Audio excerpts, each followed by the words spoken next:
आइए मुलाकात करते हैं देश की दिग्गज real estate company signature global से, जो कि 2014 में कंपनी ने अफोर्डेबल हाउसिंग में अपना ज़्यादातर स्पेस बनाते हुए कामकाज शुरू किया। दिल्ली एनसीआर इलाके में कंपनी का ज़्यादा कामकाज है और कंपनी के रिजल्ट्स आए हैं कल बाजार बंद होने के बाद। आपके सामने रख दूं, आय 25% घट कर आई है, कामकाजी मुनाफा लेकिन बढ़ा है 20 करोड़ से 43 करोड़, मार्जिन 3% से 8% के ऊपर निकलते हुए नजर आए और मुनाफे में दिखी है 50% की मजबूत बढ़त है।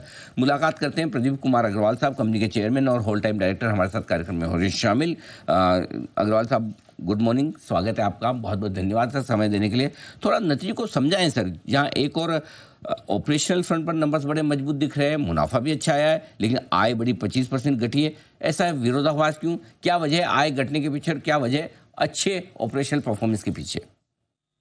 नमस्कार नील जी। नमस्कार। तो आपने कहा कि कंपनी ने जो नंबर्स दिए हैं वो काफ़ी ज़्यादा स्ट्रांग हैं, बिल्कुल। क्योंकि आप ये देखिए, इस साल जो हमने नंबर अचीव किए हैं उसमें जो खास करके अगर प्रीसेल नंबर की मैं बात करूं तो 10,000 करोड़ का जो मार्क है वो हमने अचीव किया है। ये कंपनी को फिफ्थ लार्जेस्ट कंपनी बनाता है इंडिया के अंदर, जो 10,000 करोड़ के प्रीसेल नंबर के क्लब के अंदर शामिल हुआ है। एंड इससे भी बड़ी बात कि जो हमारा कलेक्शन है वो भी काफी ज्यादा स्ट्रांग है। इस साल जो हमारा कलेक्शन रहा है वो लगभग 4400 करोड़ रुपए से थोड़ा कम है। एंड लास्ट ईयर के मुकाबले में देखें तो लगभग ये 41% का इसमें ग्रोथ हुआ है। और दूसरा, अगर मैं बात करूं जो हमारा रेवेन्यू है, आप देखिए वो बिल्कुल डबल हुआ है। लास्ट ईयर ये हमारा रेवेन्यू लगभग 1200 करोड़ रुपए से कुछ ज्यादा था, इस साल 2400 करोड़ रुपए से ज्यादा किया है। आप क्वार्टर ऑन क्वार्टर की बात करें तो जरूर रेवेन्यू आपको एक क्वार्टर के बेसिस पे डिप दिखाई देगा, लेकिन जैसा कि आप जानते हैं कि ओसी के मेथड के ऊपर ये कंप्लीटेड चलते हैं। तो किसी अगर क्वार्टर के अंदर थोड़ा बहुत डिप है तो बिकॉज ऑफ कंप्लीशन है, लेकिन क्योंकि जो नंबर्स दिखाई दे रहे हैं मुझे लगता है ईयर के हिसाब से ये काफी बेहतर नंबर है। ये नंबर्स काफ़ी मजबूत दिख रहे हैं, ये अच्छी बात है। मार्जिन जो 8%, 8.25% तक पहुंचे हैं अग्रवाल साहब, क्या उम्मीद रखी जाए ये मेंटेन रहेंगे? और साथ ही इस तिमाही में और पूरे साल भर के लिए मार्जिन को लेकर क्या आउटलुक है आपका? तो देखिए, मार्जिन्स भी आने वाले वक्त में काफी बेहतर होंगे। इस साल का जो करंट ईयर जो चल रहा है इसके लिए जो गाइडेंस हमने दी है वो लगभग सेल्स के अंदर हम 20% से ज्यादा का ग्रोथ करने वाले हैं। लगभग 12,500 करोड़ रुपए का प्री सेल नंबर हमारा रहने वाला है। इस साल का जो हमारा कलेक्शन का टारगेट है वो भी हमने 6,000 करोड़ का किया है, जो लगभग 30% से ज्यादा उसमें हम ग्रो करने वाले हैं। और तीसरी बड़ी बात जो रेवेन्यू टर्म्स पे है, उसमें जो इस बार हमने 2400 करोड़ रुपए का रेवेन्यू टारगेट किया है, वो नेक्स्ट ईयर हम टारगेट कर रहे हैं लगभग 4800 करोड़ रुपए से भी ज्यादा, तो ऑलमोस्ट डबल। एंड दूसरी एक चीज जो इस बार हमने आपको दी है कि हमारा जो पैट है वो 100 करोड़ रुपए से भी ज्यादा गया है। और आने वाले वक्त में क्योंकि रेवेन्यू हम डबल रिकॉग्नाइज कर रहे हैं, तो आप मान के चलिएगा कि जो ये पैट है हमारा ये मल्टीफोल्ड होगा। और दूसरी बड़ी बात कि इसके अंदर जो डेट है, हमारा डेट वो काफी सिग्निफिकेंटली डाउन हुआ है। जो 1150 करोड़ रुपए के नियर अबाउट था वो 880 करोड़ रुपए पे है। और इस साल में हम जो नेट डेट है वो हम टारगेट कर रहे हैं कि हम अबाउट टू जीरो की तरफ टारगेट करें, क्योंकि जिस तरीके से मार्केट यहां पे परफॉर्म कर रही है, डिमांड जिस तरीके की बनी हुई है, मैं बहुत उम्मीद कर रहा हूं कि आने वाले वक्त में ये जो नंबर्स हैं ये और भी बेहतरीन नजर आएंगे आप। तो आप कह रहे हैं कि मार्च 2026 तक डेट जो पिछले साल 1100 करोड़ था, अभी 850, 850 करोड़ जीरो हो जाएगा सर? बिल्कुल, नेट डेट क्या हमारा बात टारगेट यही है कि हम उसे ऑलमोस्ट जीरो पर लेकर जाए। है। पूरे साल भर के लिए और इस तिमाही के लिए अगर जो भी आपके पास गाइडेंस है या अनुमान है, जरा बताएं सर, किस तरह की ग्रोथ रेवेन्यू और प्रॉफिट दोनों में दिख सकती है?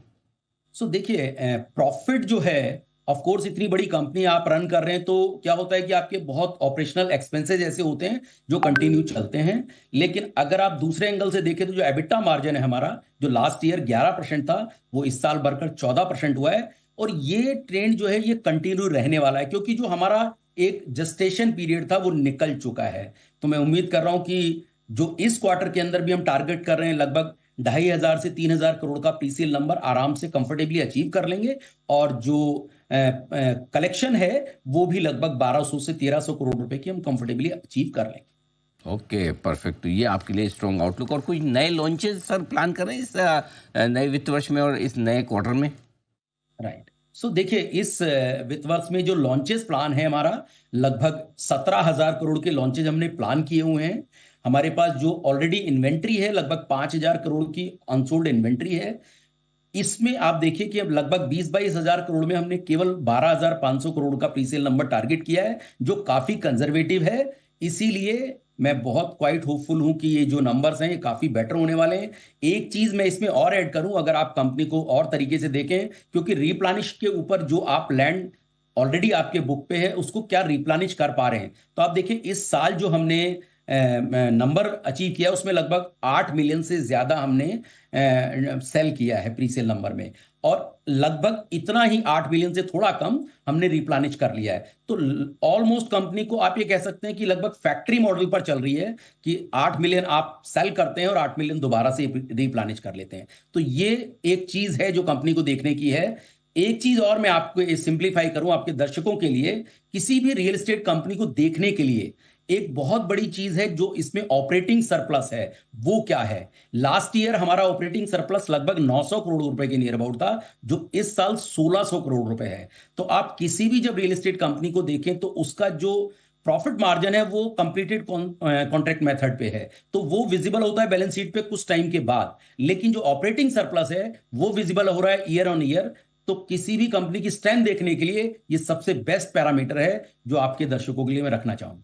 बिल्कुल ठीक बात है। तो ये परफेक्ट तरीका है रियल एस्टेट कंपनी के नतीजों को देखने का। अग्रवाल साहब, बहुत बहुत धन्यवाद आपका समय देने के लिए। और एक बार फिर से आपको मजबूत नतीजों के लिए बहुत बहुत बधाई। और जो मजबूत गाइडेंस आपने रखा है अगले वित्त वर्ष के लिए, आई एम श्योर वो आपके निवेशकों को ज़रूर पसंद आएगा। Thank you so much sir, बहुत बहुत शुक्रिया।